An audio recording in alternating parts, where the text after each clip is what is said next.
Hello busy people,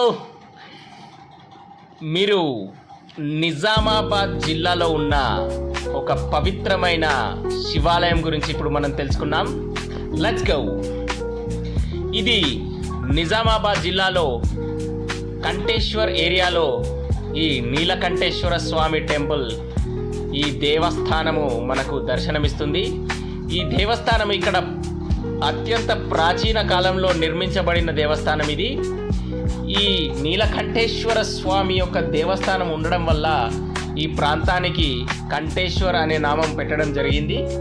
నిజామాబాద్లో కంఠేశ్వర్ అని మనము వచ్చి ఎవరినైనా అడిగినా చెప్తారు, లేదా ఆటోలో కూడా మనము బస్టాండ్ నుంచి ఆటోలో కూడా కంఠేశ్వర్కి రావచ్చు. ఈ నీలకంఠేశ్వర టెంపుల్ అనేది అత్యంత ప్రాచీనమైన కట్టడం. ఇక్కడ మన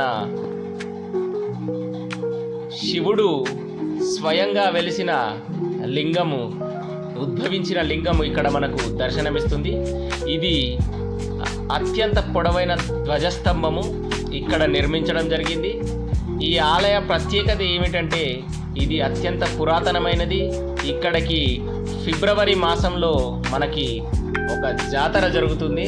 ఆ జాతరకి వేలాది భక్తులు తమ తమ గ్రామాల నుంచి ఈ దేవస్థానానికి వచ్చి శివుణ్ణి దర్శించుకొని దీంట్లో పాల్గొంటూ ఉంటారు. ఇక్కడ మనకి గోశాల కూడా కనిపిస్తుంది. అత్యంత ప్రకృతి ఎంత అందమైందో అలాగా మనకి ఒక చిన్న గార్డెన్ లాగా ఉంటుంది ఇక్కడ. ఈ గార్డెన్ మధ్యలో మనము ఈ గోశాలను చూడొచ్చు. అలాగే ఇక్కడ మనకి గుండం ఉంటుంది. ఈ గుండము అత్యంత పురాతనమైన కట్టడము. టెంపుల్ దేవస్థానం నిర్మించినప్పుడు ఈ గుండం కూడా నిర్మించడం జరిగింది. ఇది గత కొద్ది కాలాలుగా ఈ గుండంలో స్నానం చేయడం అనేది నిషేధించడం జరిగింది. అదిగో చూడండి, ఇది ప్రదక్షిణ చేయు మార్గము. ఇక్కడ మనకి శివాలయం చుట్టూ ప్రదక్షిణ చేయడానికి ఇలాగ మనకి నిర్మించడం జరిగింది. మనం ఇలాగే ముందుకు వెళ్తే ఇక్కడ ఈ అమ్మవారిని దర్శించుకొని అలాగే ఈ ముందుకు వెళ్ళిన తర్వాత ఇక్కడ మనకి ఉసిరి చెట్టు ఉంటుంది. కార్తీక మాసంలో ఇక్కడ ప్రత్యేకమైన పూజలు జరుగుతాయి. ఈ ఉసిరి చెట్టు దగ్గర ఎంతోమంది భక్తులు భక్తి శ్రద్ధలతో ఈ ఉసిరి చెట్టుని పూజించడం జరుగుతుంది. అది కార్తీక మాసంలో ఉంటుంది. ఇక మనము తెలుసుకోవాల్సిన విషయం ఏంటంటే ముందుకు వెళ్ళిన తర్వాత ఇక్కడ మనకి శివుడి యొక్క ఆభరణమైన నాగదేవత విగ్రహము ఒకటి ఉంటుంది. ఇక్కడ నాగుల పంచమి రోజు చాలామంది పాలతో అభిషేకం చేస్తారు. భక్తులు, నిజామాబాద్ ప్రజలు ప్రతి పండగకి, ఎంతో ముఖ్యంగా శివరాత్రికి ఇక్కడికి వెళ్ళి ధ్యానం చేస్తూ ఉంటారు. అత్యంత ప్రాచీనమైన కట్టడంలో ఈ దేవాలయం ఒకటి.